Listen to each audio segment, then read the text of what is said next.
What if you could look at just one page of a newspaper from the near future, say late 2025? What kind of story would it tell you about our world? Well, that's exactly what we're going to do today.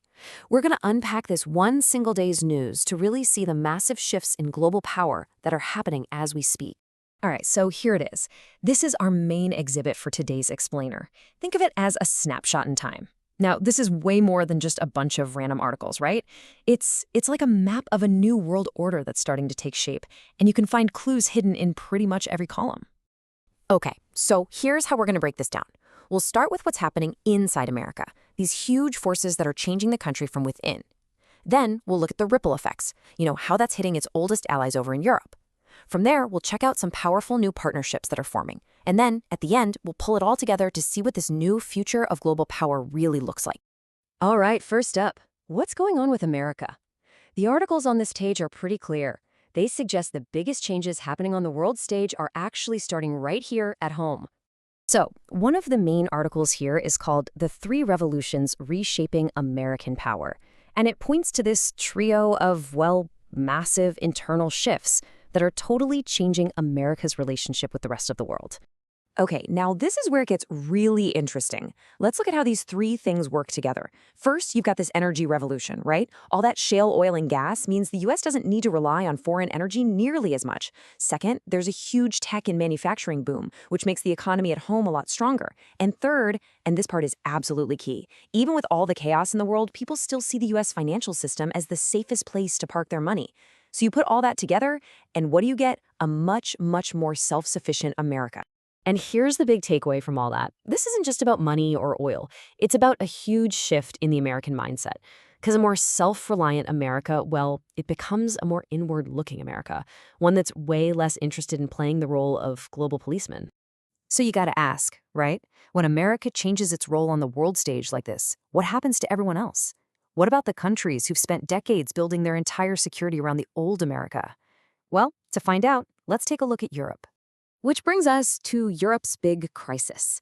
See, as America turns inward, Europe is suddenly forced to look in the mirror, and what it sees is, it's pretty unsettling. This quote from the editorial on the page just nails it.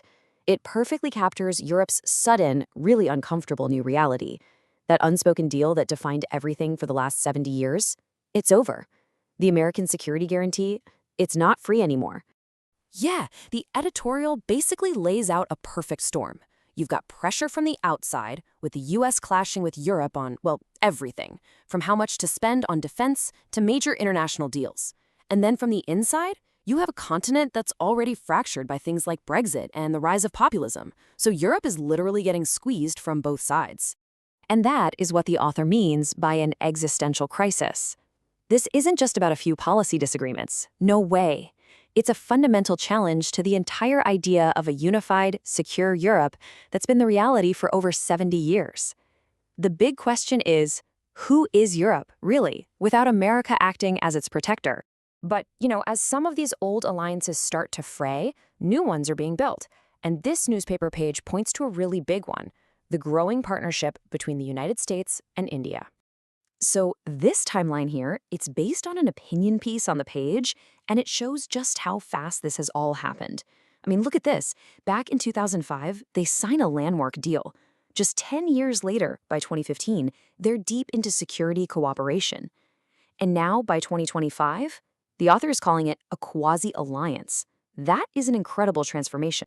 Putting these two eras side by side really makes it clear. What started out as a hopeful, but let's be honest, mostly transactional relationship has morphed into a full-blown strategic imperative. It's not about one-off deals anymore.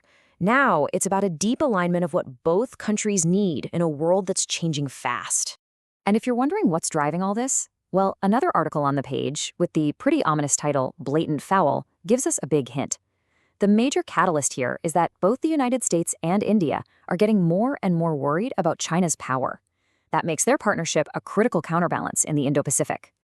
Okay, so we've looked at America, we've looked at Europe, we've looked at new alliances. What does this all mean for the future of global power? Let's connect the dots. So here's what you really need to take away from all this. The era of a single, predictable world order led by the U.S., It's over. Gone.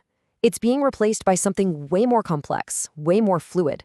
You've got power shifting all over the place, the old rules are up for debate, and the main arena for global competition has moved, without a doubt, to the Indo-Pacific. And all of this leaves us with one last massive question. It's a question this newspaper page from 2025 can't answer, but it forces every one of us to ask it. In a world with new rules and shifting powers, when the old global policeman steps back from the beat, who gets to be the referee?